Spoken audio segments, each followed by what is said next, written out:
नमस्कार दोस्तों, स्वागत है आपका हमारे YouTube चैनल खूनी किस्सा में।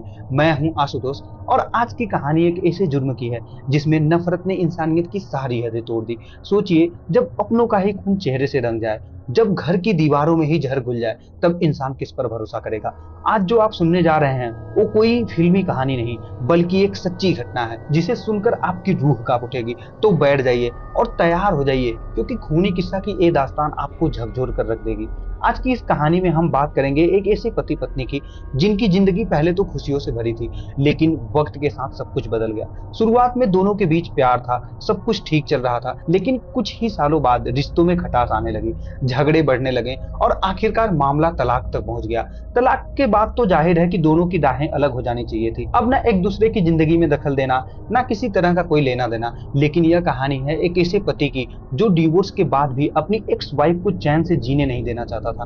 उसके मन में यही घूमता रहता, वो मेरे बिना खुश कैसे रह सकती है। यही जलन धीरे धीरे उसके अंदर इतनी गहरी बैठ गई कि उसने अपनी एक्स वाइफ को तकलीफ पहुंचाने की ठान ली। और इस खतरनाक इरादे के लिए उसने सबसे पहले उसकी फैमिली को निशाना बनाने की प्लानिंग शुरू की। अब मिलिए इस कहानी की मुख्य किरदार से। श्रीषा हैदराबाद की रहने वाली, अच्छे परिवार से ताल्लुक रखने वाली और पढ़ाई में बेहद होशियार। मेहनत करके उसने डॉक्टर की डिग्री हासिल की। घर वालों ने उसकी शादी करा दी, लेकिन किस्मत को कुछ और ही मंजूर था। पहली शादी ज्यादा दिन तक नहीं चली। हालांकि एक बेटी हुई, मगर पति पत्नी के बीच तालमेल नहीं बैठ पाया। दोनों ने आपसी सहमति से अलग होने का फैसला किया। बेटी माँ के पास रह रही और पहला पति अपनी दूसरी शादी करके नई जिंदगी में व्यस्त हो गया। उधर श्रीषा अभी बहुत कम उम्र में ही तलाकशुदा बन गई और छोटी सी बच्ची का जिम्मेदारी उसके सर पर था। ऐसे में उसके माता पिता ने सोचा कि उसे एक नया सहारा मिलना चाहिए। तब रिश्ते की बात चली अजीत कुमार से, जो इंग्लैंड के वर्कशायर शहर में आईटी कंपनी में काम करता था। पढ़ा लिखा, अच्छे परिवार से, और सबसे बड़ी बात, उसने यह जानते हुए भी कि श्रीषा तलाकशुदा है और उसकी एक बेटी भी है, दोनों को अपनाने का फैसला किया। 2018 में शादी हुई। श्रीषा अपनी बेटी के साथ इंग्लैंड चली गई। वहां उसने डॉक्टर के तौर पर जॉब शुरू कर दी, जबकि अजीत आईटी सेक्टर में काम करता था। जिंदगी अब पटरी पर लौटती दिख रही थी। 2018 से लेकर 2020 तक सब कुछ ठीक चलता रहा, लेकिन 2021 के बाद हालत बदलने लगी। अजीत का स्वभाव बिगड़ने लगा और झगड़ों की शुरुआत हुई श्रीषा की बेटी को लेकर, जो उसके पहले पति से थी। जिस बेटी को अपनाने की शर्त पर अजीत ने शादी की थी, अब वही बेटी उसे बोझ लगने लगी। उसके मन में ये बात घर कर गई थी, ये बच्ची मेरे लिए नहीं है, ये तो उसके पहले पति की निशानी है, फिर इसे हमारी जिंदगी में क्यों रहना चाहिए। यही सोच बार बार झगड़ों की वजह बनती रही। श्रीषा के लिए ये असंभव था कि वो अपनी बेटी को अलग कर दे, और यहीं से लड़ाई झगड़े सिर्फ बेटी तक सीमित नहीं रहे। धीरे धीरे अजीत ने अपनी पत्नी में भी कमियां निकालनी शुरू कर दी।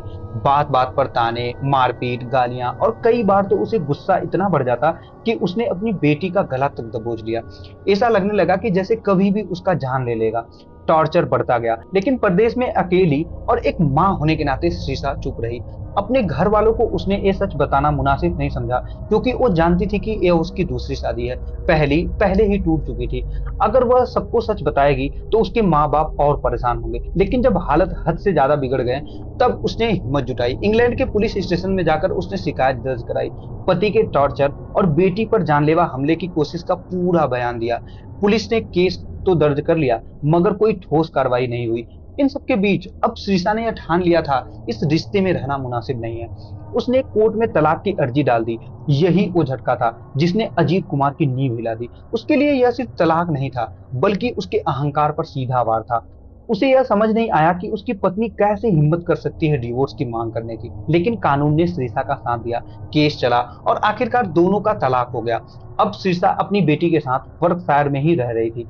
डॉक्टर होने की वजह से उसे जॉब मिल चुकी थी, बेटी भी स्कूल जा रही थी और जिंदगी पटरी पर लौटती नजर आ रही थी। लेकिन दूसरी तरफ अजीत का गुस्सा और जलन बढ़ता ही जा रहा था। वो देख नहीं पा रहा था कि तलाक के बाद भी श्रीषा खुश है, अपने पैरों पर खड़ी और अपनी बेटी का परवरिश कर रही है। बेटी अब 7 साल की हो चुकी थी और सब कुछ सामान्य लग रहा था। यही बात अजीत को अंदर ही अंदर खाए जा रही थी। उसकी सोच अब नफरत और बदले में बदल चुकी थी। उसने तय किया कि अब श्रीषा को सबक सिखाना है, लेकिन सीधा हमला करने से पहले उसने सोचा क्यों ना उसके परिवार वालों को ही निशाना बनाया जाए। और यहीं से शुरू हुई एक खतरनाक साजिश।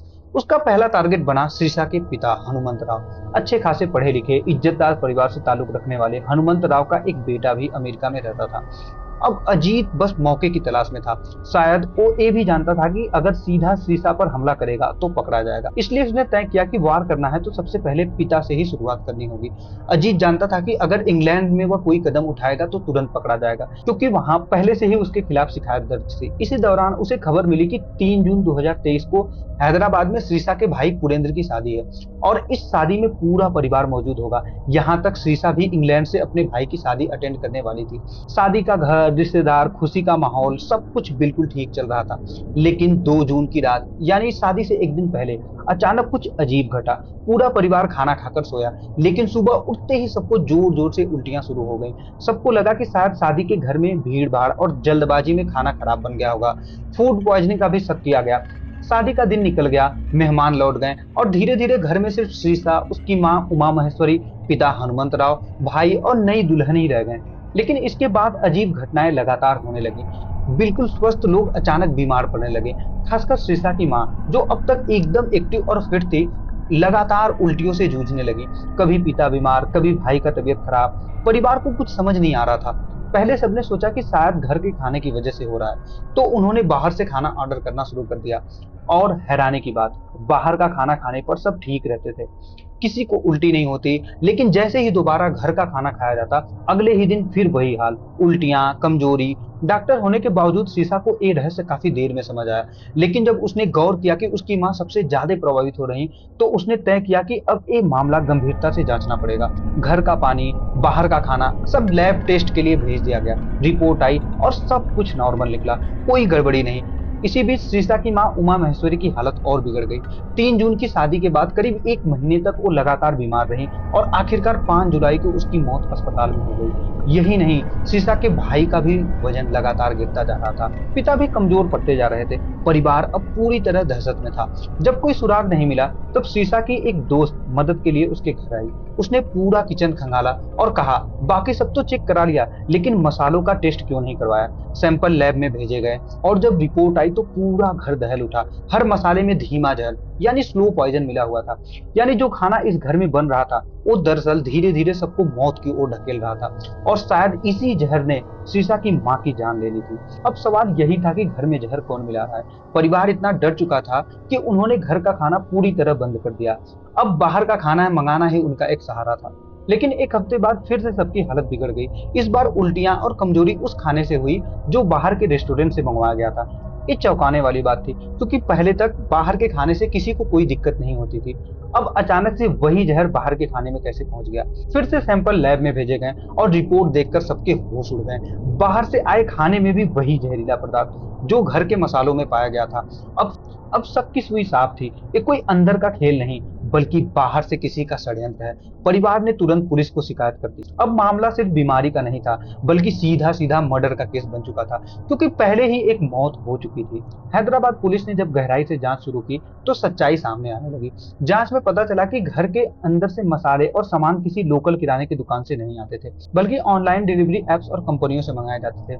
लेकिन कंपनियों की जांच में कोई दोष नहीं मिला। असल खेल तो कहीं और ही हो रहा था। जांच के दौरान खुलासा हुआ कि सभी पार्सलों और खाने के पैकेट्स घर तक पहुंचने से पहले कोई शख्स इन्हें बीच में ही रोक लेता था और उनमें जहर मिला देता था। और वो शख्स कोई और नहीं बल्कि था अजीत कुमार। हाँ, वही पति जिसने तलाक के बाद भी शीशा को चैन से जीने नहीं दिया। अजीत ने सोची समझी साजिश रची थी। उसका प्लान था एक एक करके पूरे परिवार को धीरे धीरे मौत के घाट उतार देना। सबसे पहला निशाना था उसका ससुर हनुमंत राव। दूसरे नंबर पर थी उसकी सास, लेकिन किस्मत से सबसे पहले उसके सास की मौत हो गई। अब पुलिस ने सबूत जुटाने शुरू किए। सीसीटीवी फुटेज खंगाले गए, हर डिलीवरी बॉय को ढूंढा गया। पूछताछ का सिलसिला चला, धीरे धीरे सारी परतें खुलती गईं। पुलिस ने एक एक करके 9 लोगों को गिरफ्तार किया और तब सामने आई असली कहानी। पता चला अजीत उन डिलीवरी बॉयज पर नजर रखता था जो श्रीषा के घर ऑर्डर देने आते थे। वो उन्हें रोक लेता और पैकेट बदल देता, कभी 2000 रुपए देकर और कभी 3000 रुपए देकर। उसने डिलीवरी बॉयज को लालच दिया। पैकेट उनके हाथ में आ जाता, वो उनमें जहर मिलाता और फिर वही खाना या मसाले घर तक पहुंचता। परिवार को भनक तक नहीं लगी और धीरे धीरे सब बीमार होते गए। डिलीवरी बॉयज पर सिर्फ नजर ही नहीं रखी गई, बल्कि उन्हें पैसों का लालच देकर पूरी तरह अजीत ने उन्हें अपने जाल में फंसा लिया था। जो भी पैकेट घर तक पहुंचाना होता, उसे बीच में रोक लिया जाता, पैकेट खोला जाता, उसमें जहर मिलाया जाता और फिर वही डिलीवरी बॉय या उनका कोई आदमी ड्रेस पहनकर उस सामान को घर तक पहुंचा देता। और यही सिलसिला सिर्फ खाने तक ही सीमित नहीं रहा। परिवार ने जब ऑनलाइन मसाले ऑर्डर करना शुरू किए तो अजीत ने वहां भी अपने आदमी लगा दिए। पैकेट आते, कुछ हजार रुपए लेकर डिलीवरी बॉय बदल दिया जाता, मसाले में जहर मिलाया जाता और फिर वो सामान सीधे घर के किचन में पहुंच जाता।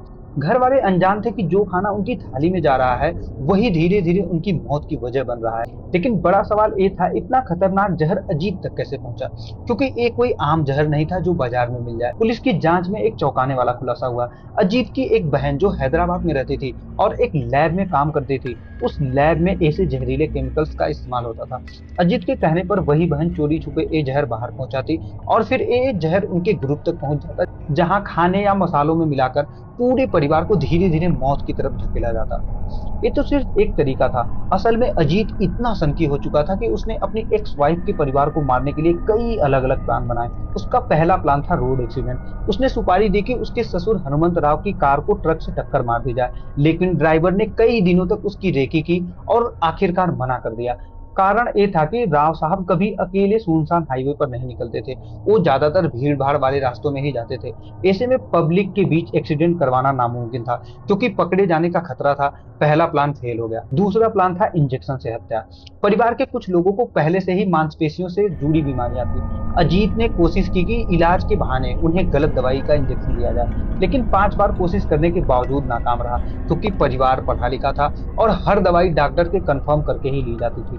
दूसरा प्लान भी फेल। तीसरी कोशिश थी आग में जलाकर मारना। हनुमंत राव अक्सर अपने आम के बगीचे में जाते थे, जहां एक छोटी सी झोपड़ी थी। प्लान था कि झोपड़ी में आग लगा दी जाए ताकि वो अंदर फंसकर जल जाएं, लेकिन किस्मत से वो वक्त रहते ही वहां से बाहर निकल आए।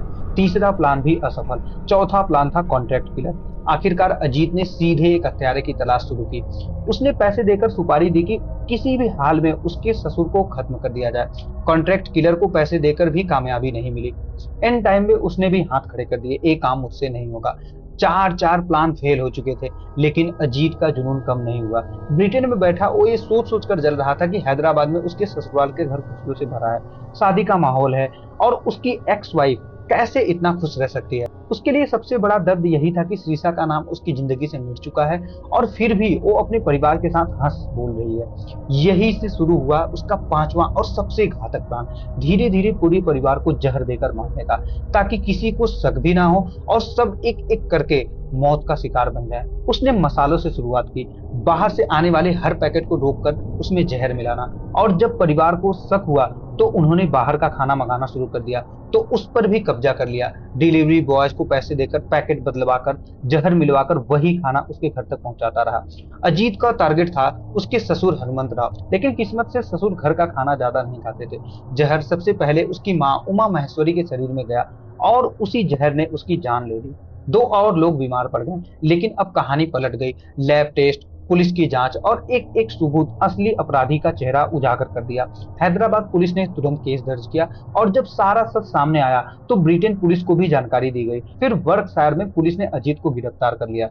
जज ने साफ कहा, ऐसा इंसान जो अपने ही परिवार को मिटाने की साजिश करे वो आजाद समाज में नहीं रह सकता। फिलहाल अजीत को अगस्त तक जेल में रखा गया है और नवंबर में उसके मुकदमे का फैसला आने वाला है। उधर हैदराबाद में अजीत के 9 साथी गिरफ्तार हो चुके हैं। उनमें उनकी बहन भी शामिल है, जिसने लैब से जहर चोरी छुपे बाहर पहुंचाया था। लेकिन असली मास्टरमाइंड अजीत कुमार इंग्लैंड की जेल में है और नवंबर के फैसले आने के बाद यह संभव है कि उसे भारत लाकर यहाँ के कानून के तहत सजा दी जाएगी। सोचिए ये सब हुआ क्यों? सिर्फ इसलिए कि एक पति अपनी एक्स वाइफ को खुश देख ही नहीं पाया। वो भूल गया कि शादी तो समझौते से होती है और तलाक भी, लेकिन जब इंसान अपनी सोच को जहर से भर लेता है तो अंजाम यही होता है। तो दोस्तों, ये था आज का खूनी किस्सा। बताइए आपको कैसा लगा? अपने विचार हमें कमेंट में जरूर बताइए। और हाँ, अगर आपने अभी तक हमारे चैनल खूनी किस्सा को सब्सक्राइब नहीं किया तो तुरंत कर लीजिए, क्योंकि अगली बार हम आपके लिए लेकर आएंगे एक ऐसा सच जो आपकी नींद उड़ा देगा। मिलते हैं अगली कहानी में, तब तक के लिए अपने और अपनों का ख्याल रखिएगा, क्योंकि अगली बार कौन सा चेहरा किस्सा बन जाए कह नहीं सकते।